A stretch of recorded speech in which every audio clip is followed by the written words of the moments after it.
একমাত্ৰ বান গৰাখহনীয়া ক্ষতিগ্ৰস্ত প্ৰাকৃতিক দুৰ্যোগৰ কাৰণে নিজৰ জীৱন জীৱিকাৰ পেটৰ তাৰণাত নিজেও জীয়াই থাকিবৰ কাৰণে পাৰ্থিৱ পৃথিৱীত নিজৰ সন্তানক জীয়াই থাকিবৰ কাৰণে তাতে তেওঁলোকে ঘৰ বান্ধি থাকিব লৈছিলে।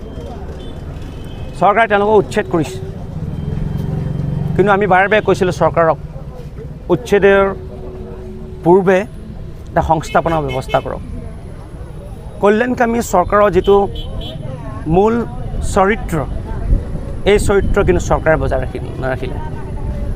মাজে সময়ে দেশৰ সৰ্বোচ্চ ন্যায়ালয়ে কিন্তু কৈছে যে ভাৰতীয় নাগৰিকক চৰকাৰে যদি উচ্ছেদ কৰিব বিচাৰিছে, সেই নাগৰিকগৰাকী যদি প্ৰকৃততে ভূমিহীন হয়, এই ভূমিহীন নাগৰিকক আগত ভূমি প্ৰদান কৰি অৰ্থাৎ আগত তেওঁ সংস্থাপন কৰিয়ে তেওঁলোকে উচ্ছেদ কৰিব লাগিব।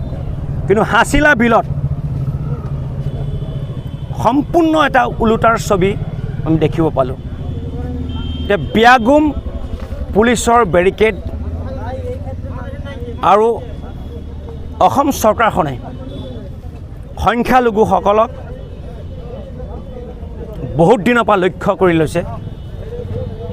তেওঁলোকক উচ্ছেদ কৰি মুকলি আকাশলৈ ঠেলি দিয়াৰ এইটো তেওঁলোকৰ এটা সুপৰিকল্পিত এটা চৰিত্ৰ আছিলে। লগে লগে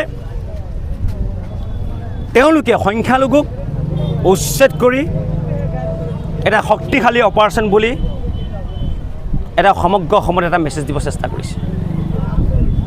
আমি মাননীয় মুখ্যমন্ত্ৰীক আমি আপোনালোকৰ জৰিয়তে ক'ব বিচাৰিছোঁ, মাননীয় মুখ্যমন্ত্ৰী ডাঙৰীয়া, আপুনি গণতান্ত্ৰিকভাৱে নিৰ্বাচিত হৈছে, আপুনি সাহস, আপোনাৰ চকীখনৰ মৰ্যাদাৰ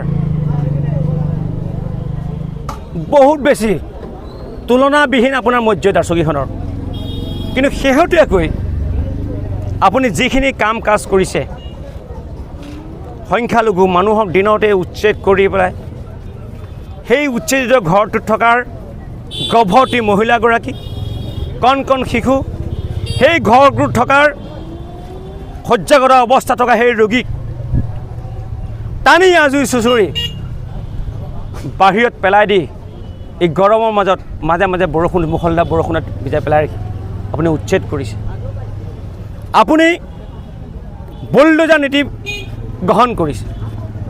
কৈছিল দেশৰ সৰ্বোচ্চ ন্যায়ালয়ে বুলডোজাৰ নীতি সদায় পৰিহাৰ কৰিব কৈছে, কিন্তু আপুনি এনেকুৱা লাগিছে সৰ্বোচ্চ ন্যায়ালয়ক কিন্তু নীতি বা নিৰ্দেশ কিন্তু পালন কৰি থকা দেখা নাই।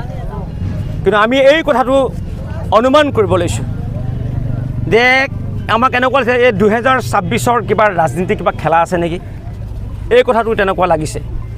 মাননীয় মুখ্যমন্ত্ৰী ডাঙৰীয়া, কঠোৰ নিৰ্দেশত যে উচ্ছেদ হ'ল, এই উচ্ছেদ কৰিব যাওঁতে সেই পৰিয়ালক যিখন উচ্ছেদৰ যিখন নটিচ প্ৰেৰণ কৰিছিলে, এই নটিচত কমচে কম 15 বা 20 বা 1 মাহৰ এটা সময় দিব লাগিছিলে।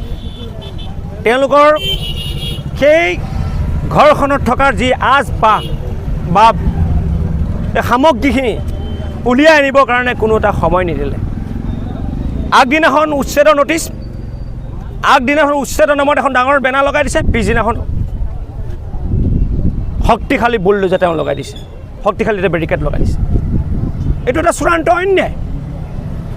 মাননীয় মুখ্যমন্ত্ৰীয়ে কোনো আইন আদালত একো মানি থকা নাই। গতিকে আপোনালোকৰ জৰিয়তে মাননীয় মুখ্যমন্ত্ৰীক ক'ব বিচাৰিছোঁ, আমাৰ যি মৌলিক অধিকাৰ আপুনি ক'ত ৰাখিলে? দেশৰ জনতাৰ যি মৌলিক অধিকাৰ, ৰাজ্যখনৰ জনতাৰ, অসমৰ গোৱালপাৰা জিলাৰ সেই হাছিলা বিলৰ মানুহখিনি মৌলিক অধিকাৰ ক'ত? পদে পদে খৰ্বৰ কৰিলে। শিশু অধিকাৰ যি ক'ত? গৰ্ভৱতী মহিলাগৰাকী তেওঁ ক'ত ন্যায় দিলে? তেওঁলোকে অন্যায় কৰিলে, তেওঁতো অন্যায় কৰিলে, তেওঁ থকা পেটত থকা সেই সন্তানটোৰ লগতো অন্যায় কৰা হ'ল, যিয়ে এতিয়াও পাৰ্থিৱ পৃথিৱীৰ মুখ দেখা নাই, পাৰ্থিৱ পৃথিৱী তাৰ ভৰি পৰা নাই, তাৰ পেটতে তাৰ ওপৰত কৰিলে অত্যাচাৰ কৰি আছে মাননীয় মুখ্যমন্ত্ৰী। এই বৃদ্ধাৰ লগত আজি অন্যায়, বৃদ্ধাৰ লগত আজি অত্যাচাৰ, এইটো কেনেকুৱা ধৰণৰ হ'ব?